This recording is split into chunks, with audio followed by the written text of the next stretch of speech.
పాకిస్తాన్ ఆఫ్ఘనిస్తాన్ యుద్ధం విషయంలో అమెరికా అధ్యక్షుడు డొనాల్డ్ ట్రంప్ కీలక వ్యాఖ్యలు చేశారు.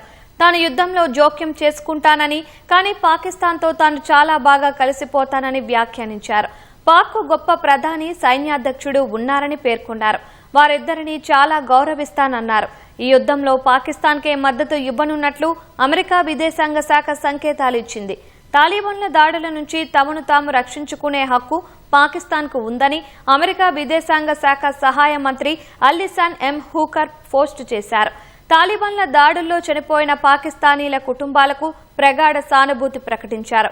పాక్లోని ప్రధాన నగరాల్లో ఉగ్రదాడులు జరిగే అవకాశం ఉందని, అమెరికా పౌరులు అప్రమత్తంగా ఉండాలని యుఎస్ ఎంబసీ అడ్వైజరీ జారీ చేసింది. మరోవైపు సమస్యల పరిష్కారం కోసం చర్చలు జరిపేందుకు తాము ఎల్లప్పుడూ సిద్ధంగా ఉన్నామని తాలిబాన్లు ప్రకటించారు. గతేడాది అక్టోబర్లో రెండు దేశాల మధ్య సంధికి మధ్యవర్తిత్వం వహించిన ఖతార్ మరోసారి ఘర్షణను తగ్గించేందుకు కృషి చేస్తోంది.